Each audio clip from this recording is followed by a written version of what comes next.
edhe atje.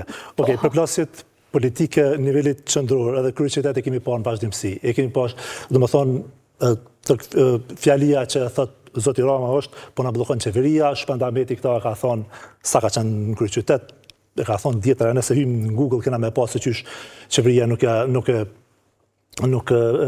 depononte migracion në bankar për autobusat atje, ose për Prishtina parkingun qysh nuk lënte që ta themelonte edhe plot këto lloj.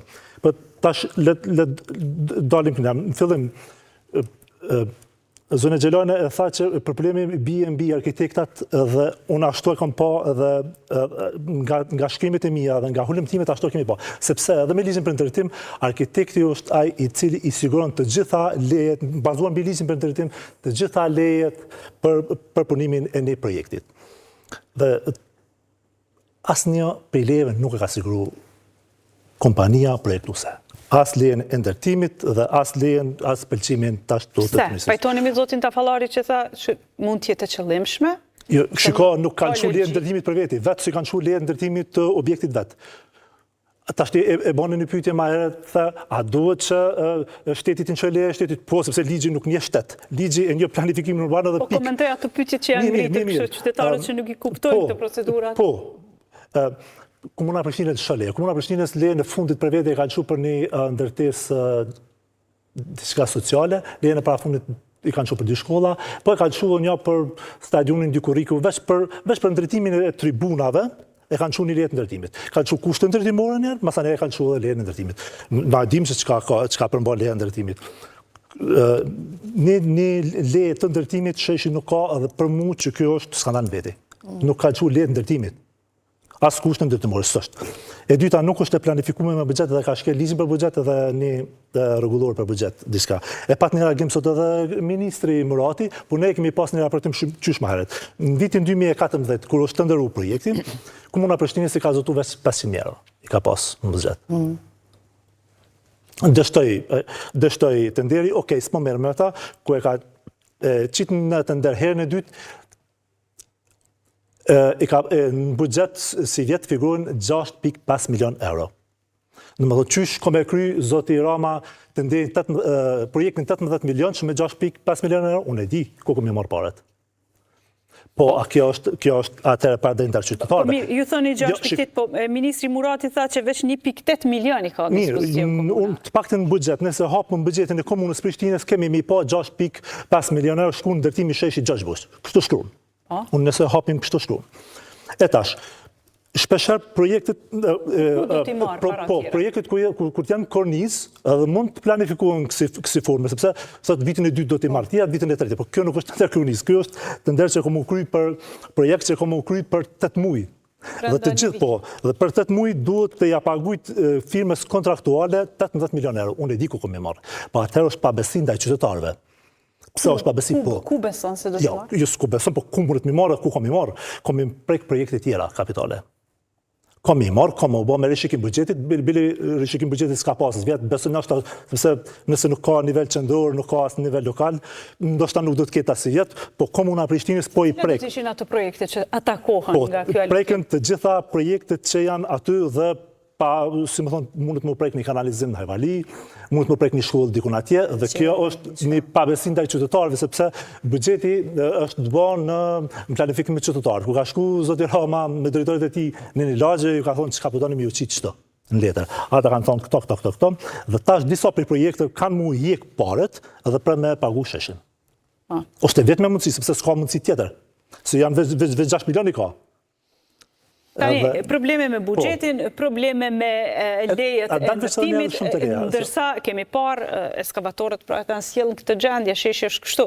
Ta shohësh, është përshesh. Asfalti përshesh. Po, vazhdo të lutem më pak.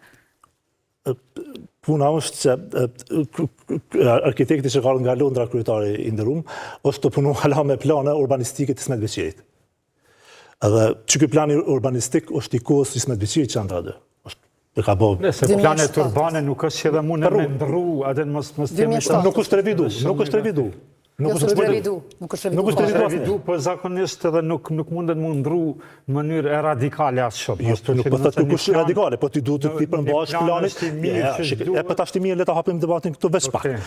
Okej, kur ta bësh planifikimin e ndërtimit një sheshit, i referosh planit rregullus për rrugës ose për PZK-s, njënës.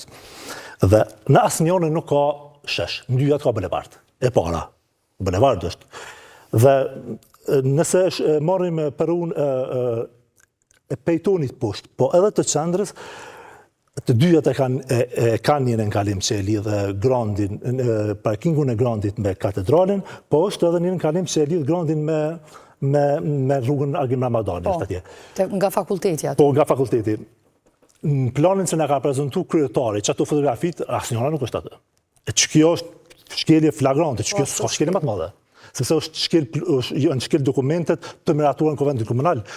Dokumentet e miratuar në Konvent Komunal janë kushtetuta e planifikimit urban të një qyteti. E ka shkel edhe, i ka shkel dokumentet e planifikimit urban që janë nxjerrë nga Konventi Komunal. Nuk është pra hera parë edhe të projekti tjetër kishte përplasje të tilla, ai që lidh lagjën Arbria me Pallatin e Rinisë, edhe aty pra i njëjti, po pak a shumë jo i për masave siç po shohim këtu, se këtu është projekt më i madh, më i dukshëm, edhe mund të nxjisë, kryetari Rama tha, qytetarët duhet dalin protestojnë për këtë çështje.